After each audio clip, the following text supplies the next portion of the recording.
서울 근교 조용한 동네인 파주에 사는 김준호는 아내 이수진과 함께 저녁 식탁에 앉아 있었다. 여보, 어머니가 우리 집에 같이 살러 오셨어. 이수진이 조심스럽게 말했다. 아버지 돌아가시고 나서 혼자 계시기 힘들다고 하셨어. 준호는 대답할 말을 몰랐다. 이수진의 어머니 김명자 씨는 늘 완벽한 시어머니였다. 집안일에 간섭하지도 쓸데없는 충고를 하지도 않았다.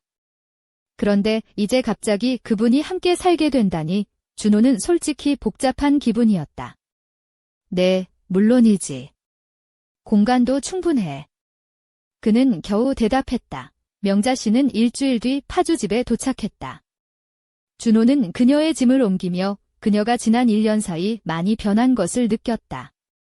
평소에 단정하고 차분한 모습은 사라지고 눈빛에는 어딘가 모를 약한 슬픔이 깃들어 있었다. 그럼에도 불구하고 그녀는 여전히 우아했다. 55세의 나이임에도 단아한 미모는 빛났다. 준호 씨, 이렇게 도와주셔서 감사합니다. 명자 씨가 마지막 상자를 자신의 방에 들여놓으며 말했다. 폐가 되진 않을까 걱정이에요. 아니에요, 어머니. 우리 모두 어머니가 함께 계셔서 기뻐요. 준호는 미소를 지으며 답했다. 초반 며칠은 어색했다. 준호는 그동안 반바지 차림으로 집안을 자유롭게 돌아다녔지만 이제는 옷차림에 신경 써야 했다. 하지만 서서히 새로운 생활에 적응하기 시작했다. 명자 씨는 완벽한 동거인이었다. 매일 아침 환상적인 아침 식사를 차려주고 집안을 깔끔하게 유지했으며 준호와 이수진의 사이에 끼어들지 않았다. 준호 씨, 이 팬케이크 좀 드셔보세요. 남편, 그러니까 이수진 씨 아버지가 특히 좋아하던 거예요. 그녀는 아침마다 그렇게 말했다. 그 목소리엔 가끔씩 망설임과 쓸쓸함이 묻어났다. 준호는 그 쓸쓸함의 묘한 동병상련을 느꼈다. 어느 날 밤, 거실에서 명자 씨가 눈물을 흘리고 있는 것을 발견했다. 죄송해요. 잠이 오지 않아서요. 그녀는 눈물을 급히 닦았다. 준호는 그녀 옆에 앉아 조심스레 물었다. 무슨 일인지 이야기해 주시겠어요? 명자 씨는 잠시 망설이다 말을 꺼냈다. 40년을 함께한 남편이 갑자기 사라진 그 공허함이 가끔은 너무 커서 준호는 그녀를 안았다. 그녀의 몸은 연약했고 머리카락에서 꽃향기가 났다. 그 향기는 그의 머리를 어지럽게 했다. 고마워요. 그녀가 속삭이며 몸을 살짝 떼었다. 어둠 속에서 그녀의 눈이 반짝였다. 그날 밤 이후 준호는 자신도 모르게 명자 씨에게 끌리기 시작했다. 그녀가 우아하게 움직이는 모습, 웃음소리의 멜로디, 어깨 위로 흘러내리는 머리카락의 아름다움이 그의 마음을 흔들었다. 준호 씨, 요즘 좀 정신없어 보여요. 무슨 일 있나요? 어느 날 이수진이 물었다. 아, 그냥 일이 바빠서 그래요. 준호는 거짓말했다. 사실 그는 아내의 어머니에게 느끼기 시작한 감정에 혼란스러웠다. 그 감정은 금기였기에 두려웠다. 어느 날 아침, 명자 씨가 차고에 있는 선반을 정리하는데 도움을 청했다. 물론이죠. 준호가 너무 빨리 대답하는 바람에 이수진은 눈썹을 치켜 올렸다. 차고는 여름의 더위를 품고 있었다. 명자 씨는 가벼운 민소매 원피스를 입고 있었고 그 옷이 그녀의 몸매를 은근히 감싸고 있었다. 저 상자 좀 건네주시겠어요? 그녀가 몸을 앞으로 기울이자 원피스 끝단이 살짝 들려 그녀의 날씬한 다리가 드러났다. 제가 할게요. 준호가 손을 내밀자 명자 씨가 웃으며 말했다. 아직 그렇게 늙지 않았어요. 하지만 그녀가 사다리 위에서 균형을 잃자 준호가 그녀를 단단히 붙잡았다. 그녀의 몸이 그의 몸에 닿자 세상이 멈춘 듯한 순간이 찾아왔다. 그녀의 숨결, 따뜻한 피부, 뛰는 심장이 그의 머리를 어지럽혔다. 고마워요. 그녀가 속삭였지만 쉽게 몸을 떼지 못했다. 그의 목소리는 떨렸다. 그날 밤, 이수진이 옆에서 평화롭게 코를 골며 자는 동안 준호는 침대에 누워 차고에서의 순간을 떠올리며 자신을 미워했다. 다음 날 일부러 늦게까지 회사에 머물렀다. 하지만 집에 돌아오니 명자 씨가 부엌에 혼자 있었다. 이수진 씨는 요가 가셨어요. 그녀는 냄비를 저으며 말했다. 같이 저녁 먹을래요? 네, 고마워요. 어색한 침묵 속에서 식사를 했다. 명자 씨가 자꾸 준호를 쳐다보는 것 같았지만 그는 눈을 마주치지 못했다. 무슨 일 있나요, 준호 씨? 괜찮아요. 요즘 저를 피하는 것 같아요. 아니에요, 전혀요. 준호가 손을 그녀 손 위에 올리자 온몸에 전율이 흘렀다. 난 바보가 아니에요. 명자 씨가 말했다. 준호는 갑자기 자리에서 벌떡 일어나 서재로 향했지만 그녀의 얼굴이 계속 머릿속에 맴돌았다. 밤에 또 소리가 나서 거실에 나가보니 명자 씨가 안락의자에 앉아 책을 읽고 있었다. 잠 못 드세요? 네, 그녀가 시선을 들어 그의 눈을 마주쳤다. 그 눈동자는 금빛처럼 빛났다. 무슨 책이에요? 사랑 이야기예요. 그녀가 미소 지었다. 바보 같죠? 내 나이에 그런 거 읽는 게 그렇지 않아요. 준호가 무심코 말했다. 둘은 한참을 바라보다 어색하게 작별했다. 며칠 동안 두 사람 사이의 긴장감은 점점 짙어졌다. 명자 씨는 점점 더 가벼운 옷차림을 했고 준호는 점점 더 그녀와 함께 있는 시간을 찾았다. 어느 날 부엌에서 노트북을 하던 준호에게 명자 씨가 다가와 어깨를 감싸 안으며 말했다. 제가 좀 도와줄게요. 그녀의 손길은 전기처럼 몸을 타고 흘렀다. 좀 나아졌어요. 네, 고마워요. 그녀가 손을 떼도 그의 몸은 아직도 그 온기를 느꼈다. 이수진은 일에 더 많은 시간을 쏟았다. 승진도 하고 업무가 바빠졌다.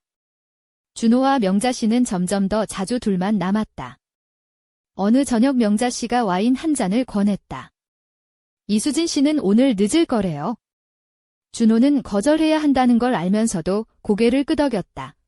테라스에 앉아 대화를 나누던 중 명자 씨가 갑자기 말했다. 가끔 당신이 나를 보는 눈빛을 느껴요. 준호는 얼굴이 화끈거렸다. 그렇지 않아요. 나도 느껴요.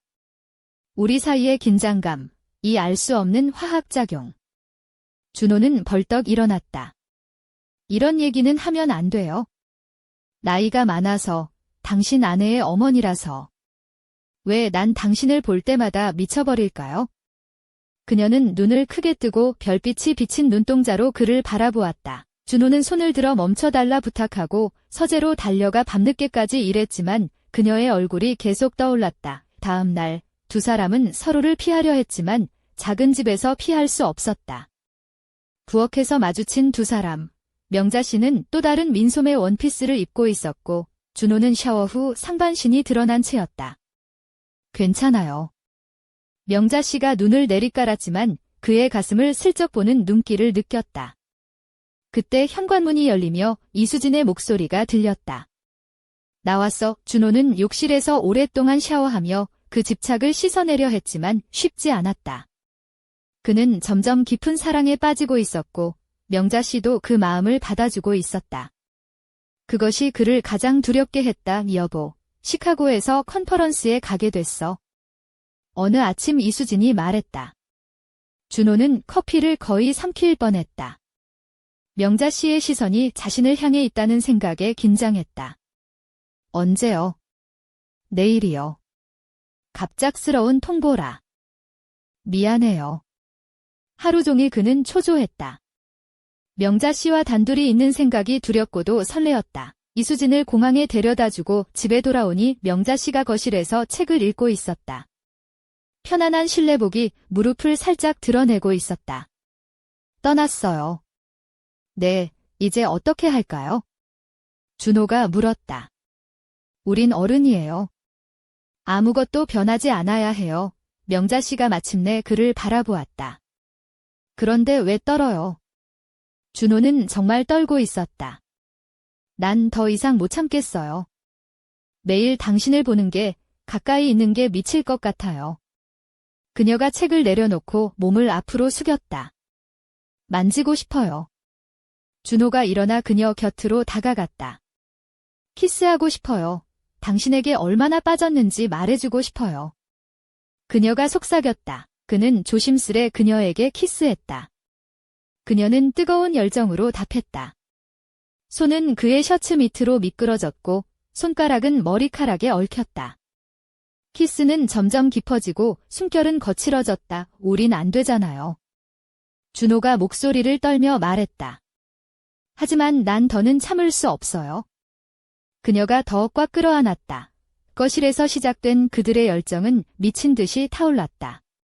그녀의 신음, 손길, 속삭이는 이름, 모든 것이 하나로 뒤섞였다. 끝나고 소파에 누워 숨을 고르며 그녀가 말했다. 우리가 한 일이 뭘까요? 오랫동안 원했던 거예요. 준호가 그녀의 어깨에 입맞춤했다. 이수진 씨가 우리를 용서하지 않을 거라는 걸 알아요. 그가 더 꽉 끌어안았다.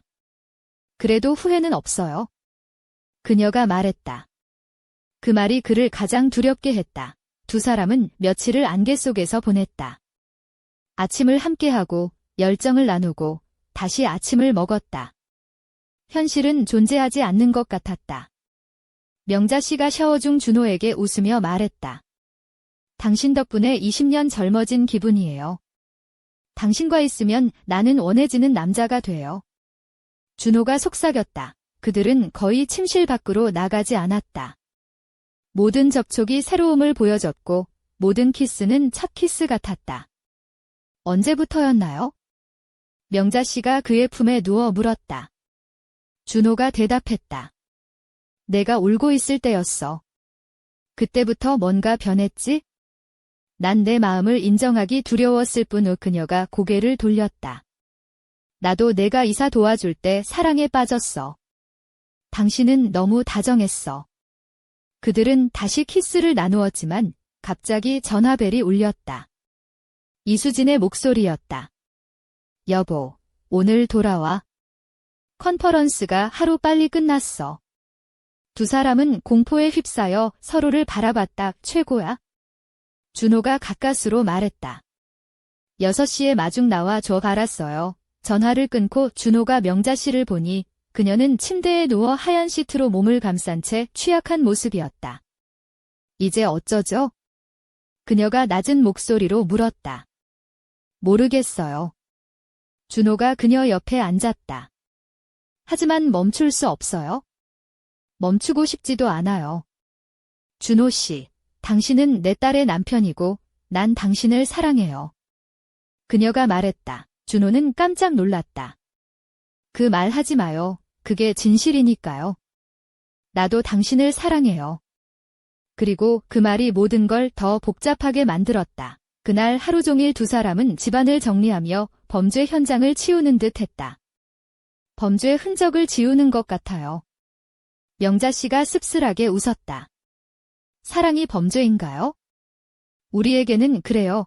공항에서 이수진을 안아주며 준호는 명자 씨 얼굴이 계속 떠오르는 걸 느꼈다. 요즘 어때요? 이수진이 차 안에서 물었다. 잘 지냈어요. 준호는 운전하면서도 뒤를 돌아봤다. 명자 씨가 뒷좌석에 앉아 있었다. 집에 돌아와서 이수진은 어머니에게 달려가 엄마, 준호 씨랑 심심하지 않았어요. 라고 물었다. 명자 씨는 한치의 머뭇거림 없이 아니요. 괜찮아요. 라고 답했다. 밤에 준호가 부엌에 물을 마시러 가자 명자 씨가 있었다. 잠 못 자요? 그렇죠. 둘은 식탁 건너편에 앉아 말하지 못한 욕망과 억눌린 감정이 가득한 공기를 나눴다. 보고 싶었어요. 준호가 속삭였다. 알아요. 그녀가 한 걸음 다가왔다. 나도 보고 싶었어요. 키스가 빠르고 절박했다. 둘 다 모든 걸 걸고 있었다. 엄마.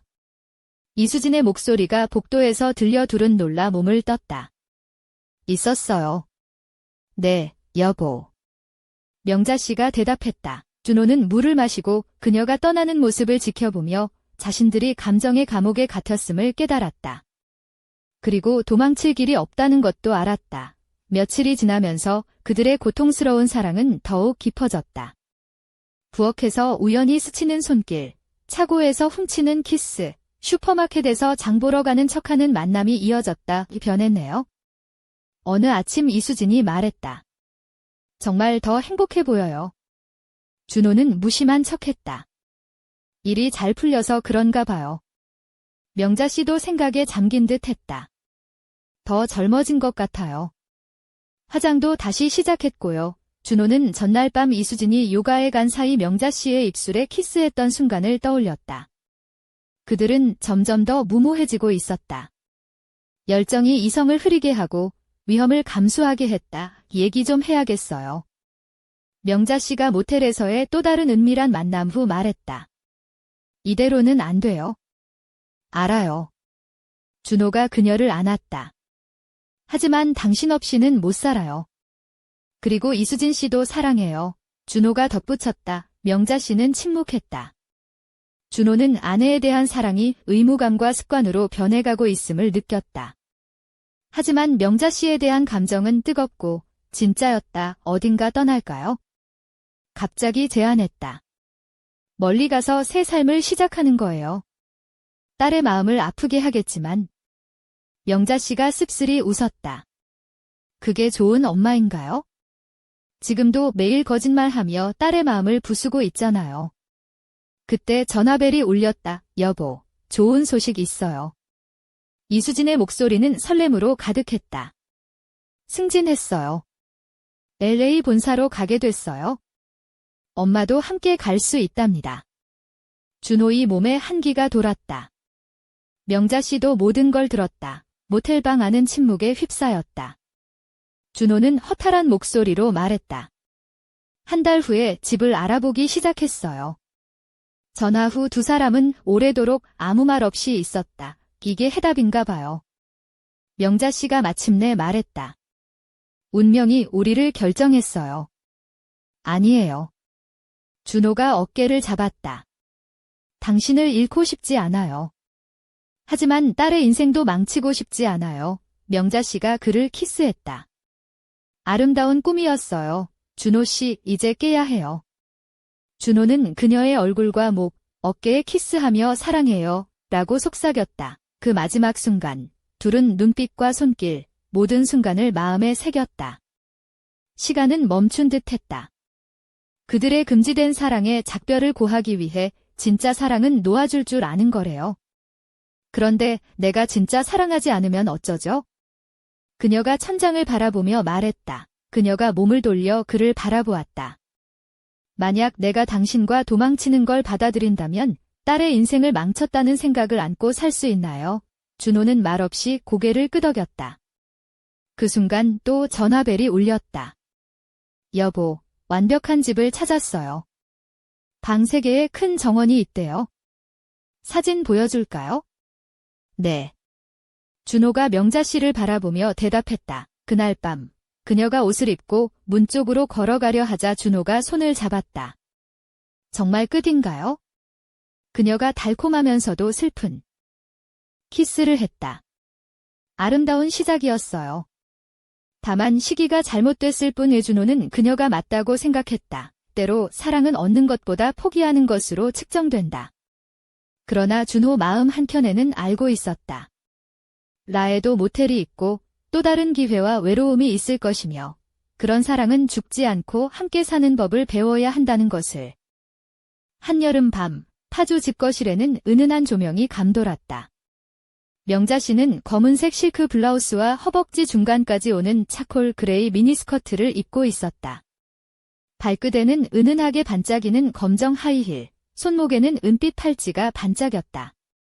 그녀의 머리는 부드러운 웨이브로 어깨를 감싸고 입술은 진한 버건디 컬러로 물들여져 있었다. 그 모습은 우아하면서도 은근한 관능미를 품고 있었다. 준호는 서재에서 나와 명자 씨가 있는 거실로 향했다. 그의 마음은 여전히 혼란스러웠지만 그녀 앞에서는 어쩔 수 없이 긴장되고 떨렸다. 명자 씨, 오늘 저녁은 조용하네요. 그가 조심스레 말을 건넸다. 명자 씨는 미소를 지으며 고개를 끄덕였다. 그래요. 이수진 씨가 라로 떠난 후 집이 너무 넓게 느껴져요. 살짝 쓸쓸한 듯한 목소리였다. 저도 그래요. 준호가 다가가 소파에 앉았다. 가끔은 너무 조용해서 심심하죠. 그래서 어쩌면 그게 우리 둘만 있을 때 더 많은 이야기를 나누게 만드는지도 모르겠어요. 명자 씨가 그의 말을 듣고 고개를 기울이며 미소를 지었다. 준호 씨, 그렇게 말하니까 어쩐지 긴장이 풀리네요. 그런데 혹시 저 때문에 불편하지 않으세요? 준호는 웃으며 손을 내밀었다. 전혀요. 오히려 요즘 집에 활기가 생긴 기분이에요. 물론 이수진 씨가 알아도 고민할 문제겠지만 그러니까요. 명자 씨가 한숨을 내쉬며 말했다. 그녀가 알게 된다면 분명 충격일 거예요. 하지만 우리 둘 사이에 흐르는 이 감정은 어떻게 설명해야 할지 모르겠어요. 준호는 잠시 그녀를 바라보다가 웃음을 터뜨렸다. 설명하기 어렵죠.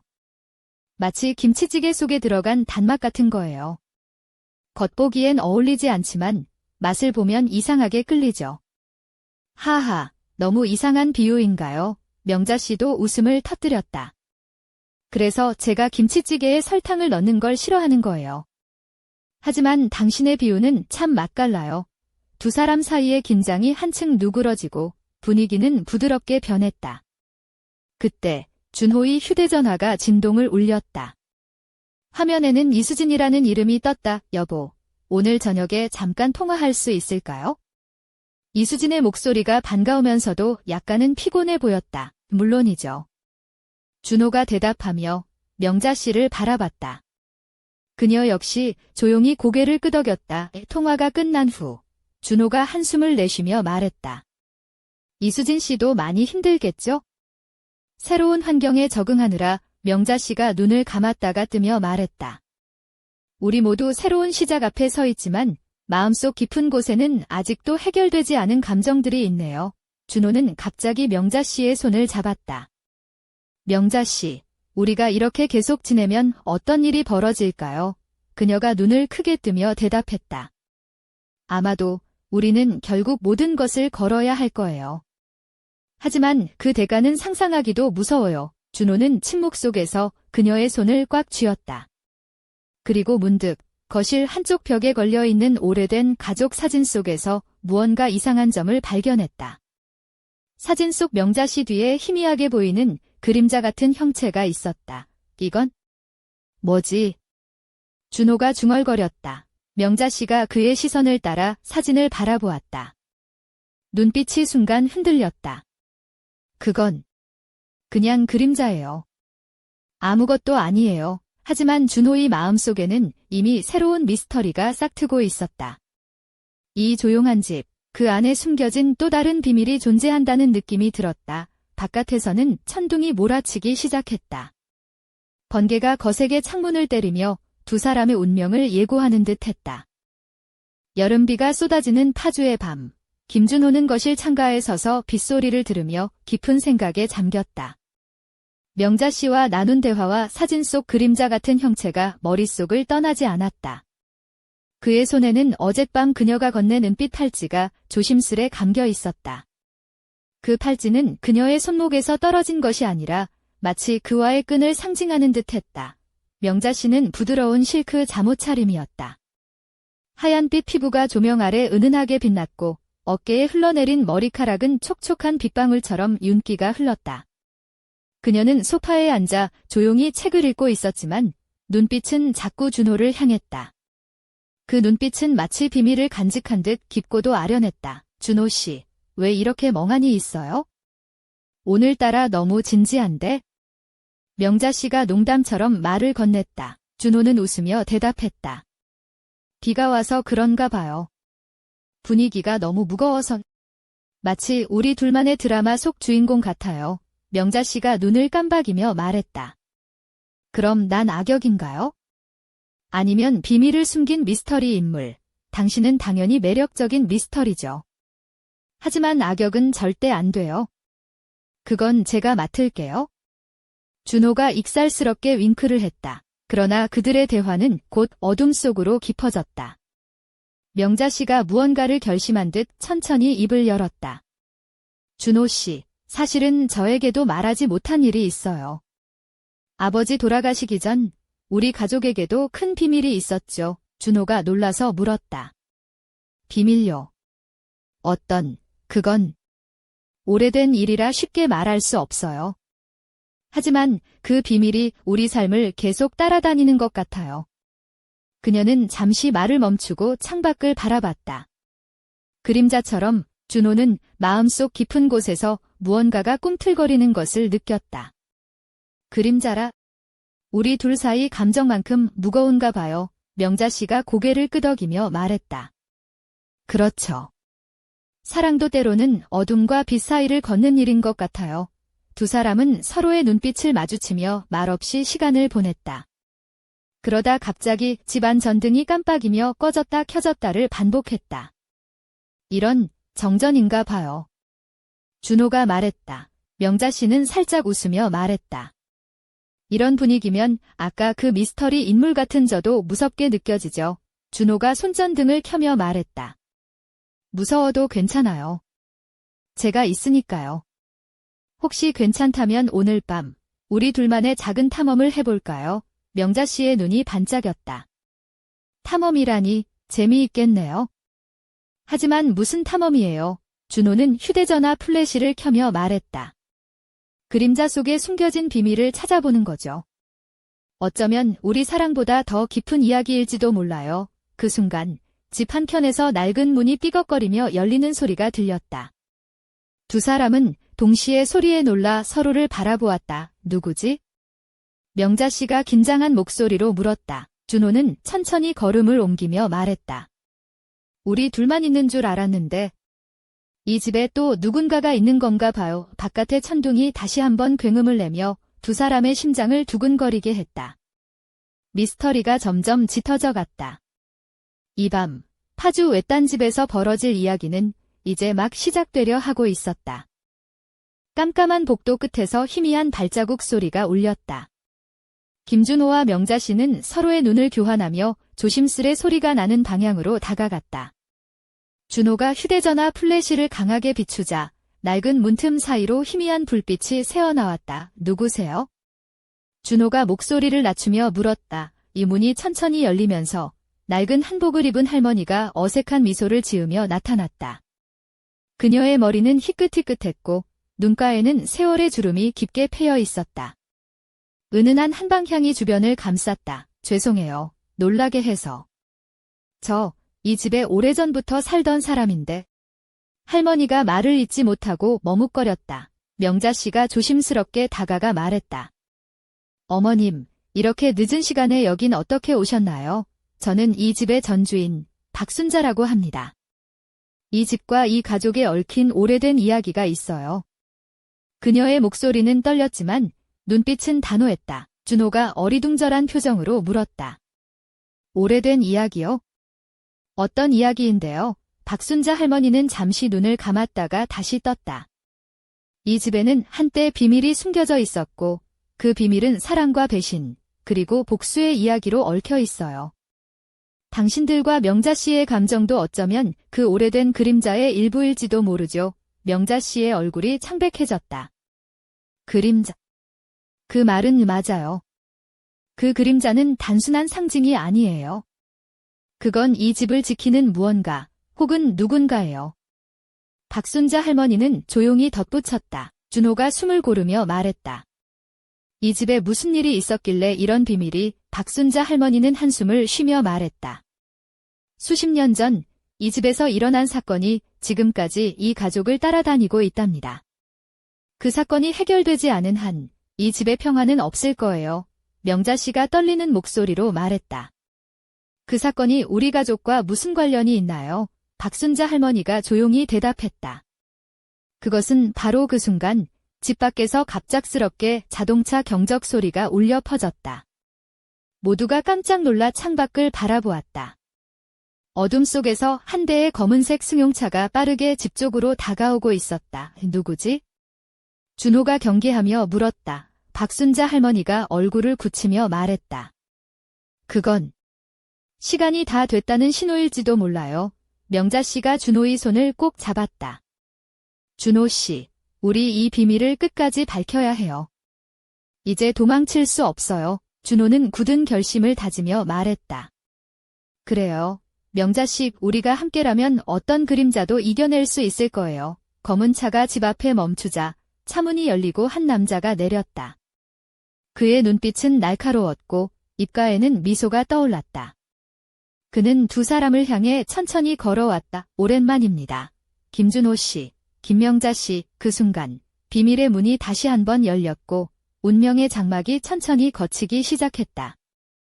검은색 승용차에서 내린 남자는 깔끔한 정장 차림에 차가운 눈빛을 가진 이재훈이었다. 그의 짙은 눈썹 아래로 번뜩이는 눈동자가 김준호와 김명자의 심장을 옥죄었다. 그는 미소를 지었지만 그 미소 뒤에는 알 수 없는 위협이 숨어 있었다. 오랜만이라니 도대체 누군데요? 준호가 경계심을 감추지 못한 채 물었다. 이재훈은 천천히 고개를 끄덕이며 말했다. 그동안 숨겨져 있던 진실을 밝힐 시간이 왔습니다. 이 집과 당신들의 가족이 얽힌 그 오래된 비밀 말이죠. 명자 씨가 떨리는 목소리로 말했다. 당신이 그 비밀과 무슨 관계가 있나요?